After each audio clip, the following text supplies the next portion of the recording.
أعوذ بالله من الشيطان الرجيم بسم الله الرحمن الرحيم فما لهم عن التذكرة معرضين كأنهم حمر مستنفرة فرت من قسورة بل يريد كل امرئ منهم أن يؤتى صحفا منشرة كلا بل لا يخافون الآخرة كلا إنه تذكرة فمن شاء ذكره وما يذكرون إلا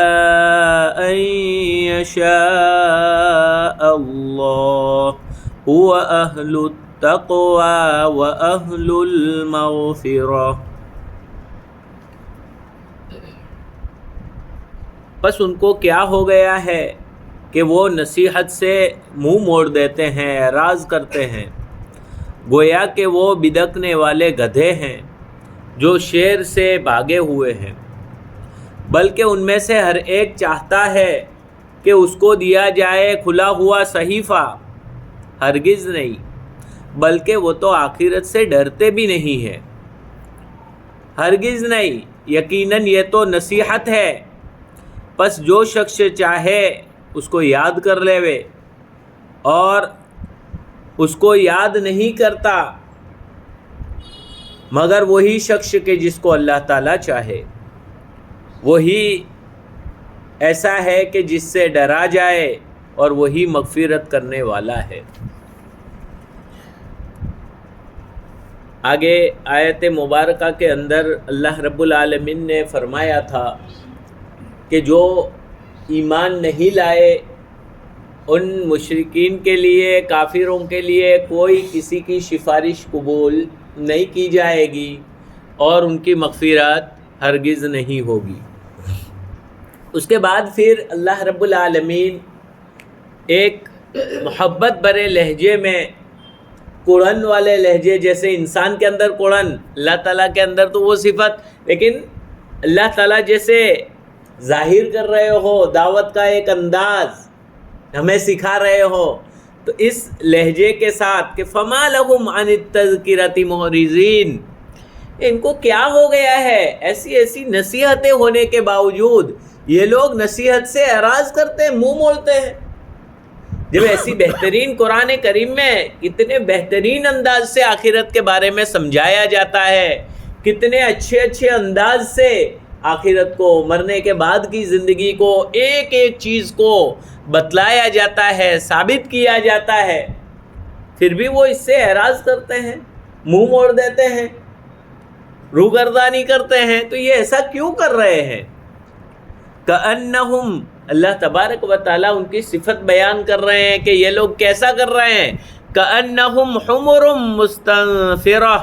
گویا کہ یہ لوگ گدھے ہیں جو بدکنے والے، بدکتے ہیں، بھڑکتے ہیں، کہتے ہیں نا، تو اس طرح گویا بدکنے والے یعنی جنگلی گدھے، گدھوں میں بھی یہ جو پالتو گدھے ہوتے ہیں وہ اتنے بھڑکتے نہیں ہیں، لیکن یہ جو جنگلی گدھے ہوتے ہیں وہ تو دیکھتے ہی فوراً بھاگیں گے، یعنی گویا نہ دیکھ کر یہاں پر ایسی چیز نہ ہو کہ جس سے بھڑکا جائے، ایسی چیز سے بھی بھڑک کر بھاگے، گویا یہ تو ایسے بھڑکنے والے ہیں۔ ایک تو گدھے کے ساتھ تشبیہ دی گئی، گویا گدھا پاگل پنے میں مشہور ہوتا ہے، کوئی آدمی جب کوئی ایسا کام کرتا ہے پاگل ہو جیسا تو کہتا ہے وہ گدھے، تو اس کو گدھے سے تعبیر کیا جاتا ہے۔ گویا قرآن کریم کی اتنی کھلم کھلا نصیحتیں سامنے آنے کے باوجود اس کو نہ سمجھنا اور اپنے اندر نہ اتارنا اور الٹی سیدھی باتیں کرنا، تو گویا یہ گدھوں والی صفت ہے، اس لیے اللہ رب العالمین نے انہیں گدھوں سے تعبیر فرمایا۔ پھر جنگلی گدھے جو زیادہ بدکنے والے ہوتے ہیں، گویا قرآن کریم کی آیتیں، نصیحتیں، آخرت کی باتیں نبی کریم صلی اللہ علیہ وسلم جب تبلیغ کرتے تھے، دین پہنچاتے تھے، حق بات پہنچاتے تھے، تو یہ نفرت کر کے جو بھاگتے تھے، تو اس کو تشبیہ دی گئی ہے بدکنے والے گدھوں کے ساتھ۔ کہ جیسے وہ بھڑکنے والے گدھے جو بھڑکنے کی بات نہ ہو تو بھی بھڑکتے ہیں، تو اسی طرح یہ بھی اچھی اچھی ایسی نصیحتوں سے بھڑک کر بھاگتے رہے. تو یہ فرت من قسورہ،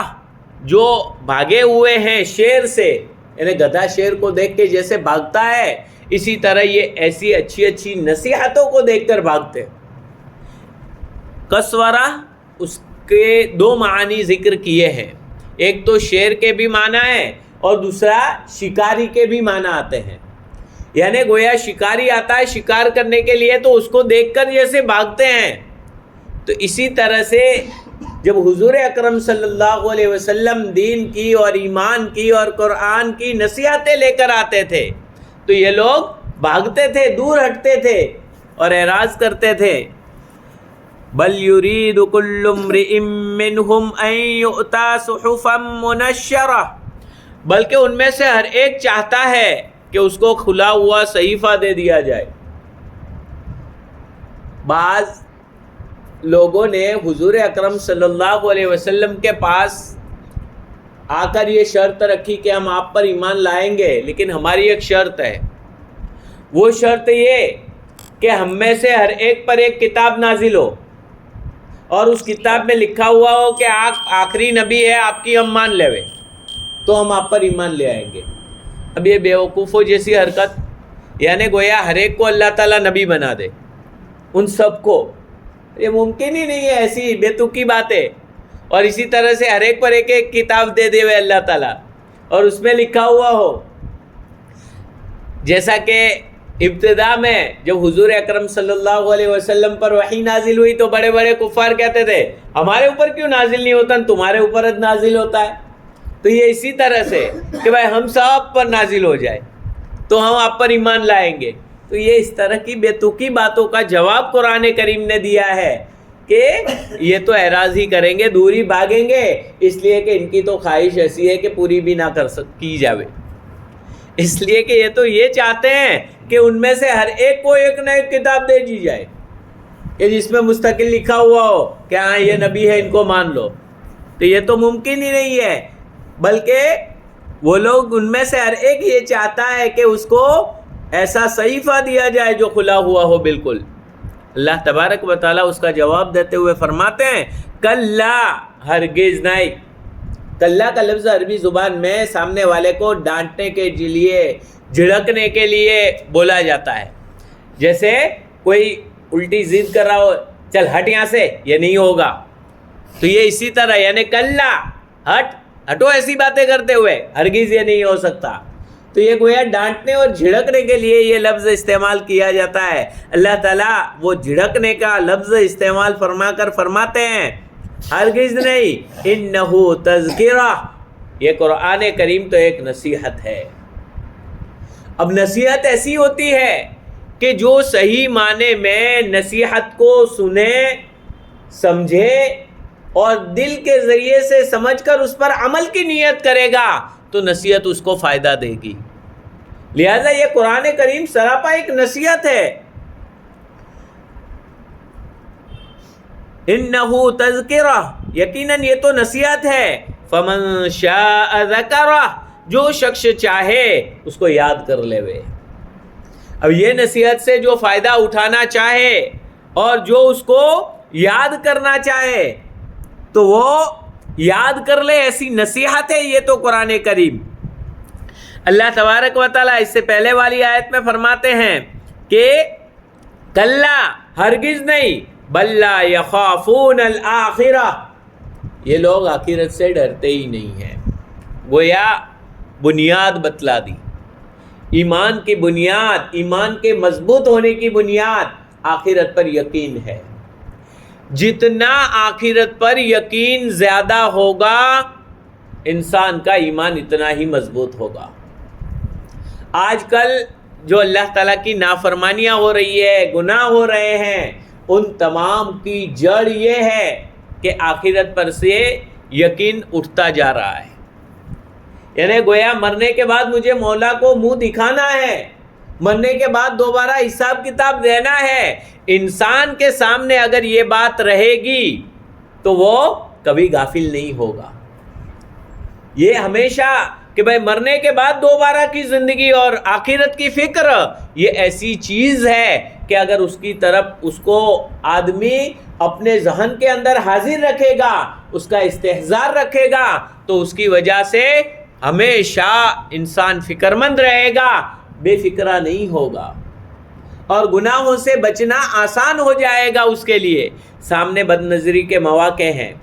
کہ میں بد نظری کروں یا کوئی دوسرا مجھے دیکھ بھی نہیں رہا ہے، لیکن اگر آخرت کا یقین ہوگا تو وہ سوچے گا کہ نہ سونے والے خدا، ان کی وہ نہ سونے والی آنکھ وہ مجھے دیکھ رہی ہے، وہ خدا مجھے دیکھ رہا ہے، اور کل مجھے مرنے کے بعد میرے رب کے سامنے حساب دینا ہے، میں کیسے حساب دوں گا؟ یہ سوچ لے گا تو بد نظری سے بچنا آسان ہو جائے گا۔ تو یہ سب کی بنیاد ہے۔ اللہ تبارک و تعالیٰ فرماتے ہیں کہ ان کے اندر آخرت کا یقین ہی نہیں ہے، آخرت کا ڈر ہی نہیں ہے کہ ہمیں آخرت آنے والی اور آخرت میں اللہ تعالیٰ کے سامنے حاضر ہونا ہے، اس کا انہیں ڈر ہی نہیں ہے، اس لیے یہ لوگ نصیحت سے دور بھاگ رہے ہیں۔ کلا انہ تذکرہ، پھر اللہ تعالیٰ فرماتے ہیں سنو، ہرگز نہیں، سنو یہ تو نصیحت ہے، اور یہ نصیحت ہے تو اس نصیحت پر عمل کرو، اور جو شخص چاہے اس کو یاد کر لے وے۔ وما یذکرون الا ان یشاء اللہ، اور اس کو یاد نہیں کرتا مگر وہ جس کو اللہ تعالیٰ چاہے۔ اس میں بہت بڑی بات بتلا دی کہ اللہ تبارک و تعالیٰ کی توفیق کے بغیر کچھ نہیں ہو سکتا۔ ہم ہر چیز میں اللہ تبارک و تعالیٰ کی توفیق کے محتاج ہے۔ اللہ تعالیٰ توفیق دے تو ہی عمل ہو سکتا ہے۔ بہت سی دفعہ ہم نیت کرتے ہیں کہ یہ کر لے، اللہ تعالیٰ نے توفیق نہیں دی، نہیں کر پاتے، اس لیے اللہ تعالیٰ کو ماننا پڑے گا، اللہ تعالیٰ سے مانگنا بھی پڑے گا، اللہ تعالیٰ سے مدد طلب کرنی پڑے گی، اور سچی نیت کے ساتھ آگے بڑھیں گے، اللہ تبارک و تعالیٰ آسان فرما دیں گے۔ تو قرآن کو اپنانا ہے، قرآن والی زندگی کو اپنانا ہے، تو اس وقت بھی ہمیں اللہ تبارک و تعالیٰ سے اس کی توفیق مانگنی پڑے گی، اللہ تعالیٰ سے مدد مانگنی پڑے گی۔ کوئی آدمی یہ سوچے کہ میں خود یہ کر لوں، نہیں کر سکتا، اور اسی کے ذریعے وہ عجب میں مبتلا ہو جاتا ہے۔ عجب یعنی یہ عمل میں نے کیا، یہ عمل میں نے کیا، تو کیا کرے گا؟ اللہ تبارک و تعالیٰ ہی توفیق دیتے ہیں۔ بلکہ کوئی بھی اچھا عمل ہو تو اچھے عمل پر خوشی تو ہوتی ہے، تو ایسے موقع پر یہ کہنا چاہیے کہ اے میرے مولا، میں تو اس کے لائق نہیں تھا، اس کے باوجود آپ نے ایسی عبادت مجھ سے کروائی، مولا آپ کا کرم ہے، مولا آپ کا احسان ہے، مولا آپ توفیق کو چھین مت لینا، مجھے اس پر استقامت نصیب فرمانا۔ تو یہ اس انداز سے خوش ہوتا ہے کہ میرے مولا نے مجھ سے یہ کام لے لیا، میرے مولا نے مجھ سے یہ کام لے لیا، مجھ سے یہ کام کروایا، تو اللہ تبارک و تعالیٰ خوش ہوتے ہیں۔ اور یہ انسان کے دل میں بھی اچھے کام کے ذریعے خوشی تو ہوگی، لیکن یہ عجب سے بچ جائے گا۔ دل کی ایک بیماری ہے عجب، جس میں انسان اچھی چیزوں کو ڈائریکٹ اپنی طرف منسوب کرتا ہے، اپنی طرف ڈائریکٹ منسوب نہ کی جائے بلکہ اللہ رب العالمین کی طرف منسوب کیا جائے۔ تو گویا نصیحت حاصل کرنے کے لیے بھی ہم اللہ تعالیٰ کے محتاج، اللہ تعالیٰ چاہے وہی یاد کر سکتا ہے، وہی نصیحت حاصل کر سکتا ہے۔ وہ اہل التقوی، وہ وہی ایسی بڑی ذات ہے کہ جس سے تقوی اختیار کیا جائے، جس سے ڈرا جائے، اور جس کے خوف کے ساتھ گناہوں سے بچا جائے۔ تقوی اصل میں کہا جاتا ہے گناہوں سے بچنا۔ تو یہ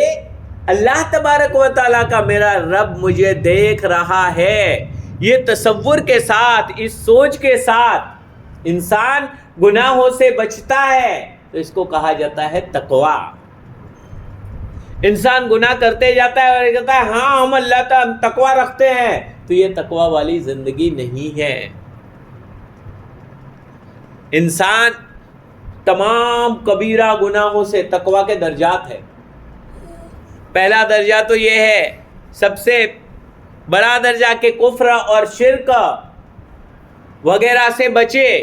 یہ تو سب سے، اس کے بغیر تو ایمان بھی نہیں رہے گا، یہ تقوی کا سب سے پہلا درجہ۔ اور پھر اس کے بعد اس سے اور زیادہ ترقی کرتا ہے تقویٰ کے اندر تو دوسرے نمبر پر پہنچتا ہے، وہ ہے کہ کبیرہ گناہوں سے اور صغیرہ گناہوں سے دونوں سے بچ جاتا ہے۔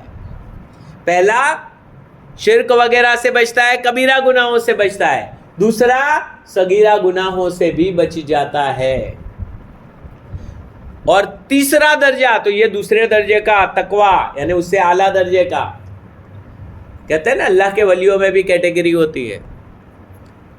اور اخیری درجے کا تقویٰ، اس لیے کہا جاتا ہے بعض روایتوں میں آتا ہے کہ کل مومن تقی، ہر مومن تقویٰ والا ہے، تو وہ پہلے درجے کا تقویٰ ہے، اور پھر جب ترقی کرتا ہے تو دوسرے درجے کا متقی بنتا ہے، اور وہ سارے گناہوں سے کبیرہ گناہوں سے بچ جاتا ہے اور صغیرہ گناہوں سے بچتا ہے، تو یہ دوسرے نمبر پر پہنچ جاتا ہے۔ کبیرہ تو پہلے نمبر پر آ جائے گا، شرک کبیرہ وغیرہ، پھر یہ صغیرہ گناہوں سے بھی بچتا ہے دوسرے نمبر کا، یعنی اور زیادہ ترقی کی، اس سے زیادہ اور ترقی کرتا ہے اللہ کا تعلق حاصل کرنا، اللہ کا قرب حاصل کرنا، اور صحیح معنی میں جن کو اولیاء اللہ کہا جاتا ہے تو وہ اللہ تعالیٰ کے علاوہ سے پرہیز کرتے ہیں، یعنی دل میں اللہ تعالیٰ کے علاوہ کوئی اور چیز نہ سما جائے، دل ہمارا خالص اللہ ہی کے لیے خالص ہے۔ تو یہ یعنی گویا ہر ایسی چیز کہ جو اللہ تعالیٰ کو پسند نہیں ہے، اللہ تعالیٰ کو پسند نہیں ہے، یعنی کہ بھائی یہ تو مکروہ تنزیہ یعنی اچھا نہیں ہے، تو وہ بھی اس کو بھی چھوڑ دے کہ یہ کر لے تو جائز ہے لیکن نہ کرے تو اچھا ہے، تو اس کو بھی نہ کرے، یعنی گویا ہر چیز خدا کی پسندیدہ چیزوں کو اختیار کرنا اور خدا کی ناپسندیدہ چیزوں کو ترک کرنا، تو یہ پھر اعلیٰ معیار ہو جاتا ہے تقویٰ کا۔ تو یہ ہر طرح کا تقویٰ اسی رب سے اختیار کیا جائے، وہ ایسی ذات ہے، ہوا اہل التقویٰ وَأَهْلُ الْمَغْفِرَةِ، اور وہ مغفرت والا ہے، یعنی بخشنے والا بھی وہی ہے، بڑے سے بڑے گنہگار کو بخش دے وے، بخشنے پر آ جائے۔ حضرت حمزہ رضی اللہ تعالی عنہ جو حضور اکرم صلی اللہ علیہ وسلم کے چچا، ان کو قتل کرنے والے وحشی کو ایمان کی دولت سے نواز کر مغفرت فرما دے اور وحشی رضی اللہ تعالی عنہ بنا دے۔ ان کا کلیجہ چبانے والی عورت ہندا، حضرت حمزہ رضی اللہ تعالی عنہ جن کی میت پر دیکھ کر خود کالی کملی والے حضور اکرم صلی اللہ علیہ وسلم کے آنکھوں سے آنسو جاری ہو گئے تھے، سید الشہداء، ان کا پیٹ چاک کر کے اندر سے کلیجہ نکال کر چبانے والی عورت، جب مغفرت پڑھنے پر وہ رب آ جائے تو اس کو ایمان کی دولت حضرت ہندہ رضی اللہ تعالی عنہا بنا دیا۔ وہ مغفرت کرنے والا ہے، بس اس کے سامنے معافی تو مانگو، ایمان کی توفیق دے دی، مغفرت فرما دی۔ اللہ سبحانہ و تعالی نے الاسلام یہدم ما کان قبلہ، اسلام اس سے پہلے کے سارے گناہوں کو ختم کر دیتا ہے، معاف کر دیا، تو وہ مغفرت والا ہے۔ گویا اللہ تبارک و تعالی فرماتے ہیں، ان دونوں آیتوں کے ذریعے سے علماء کرام نے نقطہ نکالا ہے، مفسرین کرام نے نقطہ بیان کیا ہے کہ تقویٰ کے ساتھ آ جاؤ، رب سارے گناہ معاف کر دے گا، تم تقویٰ اختیار کرو میں معاف کر دوں گا۔ گویا یہ پوری آیت کا خلاصہ ہوا اہل التقویٰ و اہل المغفرہ، دونوں کو ساتھ میں کہ وہ ایسا ہے کہ جس سے تقویٰ اختیار کیا جائے اور جس سے ڈرا جائے، اور وہی مغفرت کرنے والا ہے۔ ان دونوں کا مجموعہ بتلاتا ہے کہ تم اللہ تعالیٰ کا تقویٰ اختیار کرو اور تقویٰ کے ساتھ اللہ تعالیٰ کے سامنے چلے جاؤ، معافی مانگ لو، اللہ تعالیٰ سارے گناہوں کو معاف فرما دیں گے۔ وہ کریم ذات ہے، معاف کرنے، غفور الرحیم ذات ہے، معاف کرنے والی ذات ہے، بس ہمیں سچے دل سے اس کے سامنے معافی مانگنی چاہیے۔ اللہ تبارک و تعالیٰ کے فضل و کرم سے یہ سورہ مدثر بھی مکمل ہوئی. اب سورہ قیامہ یہ چالو ہوگی انشاءاللہ آئندہ.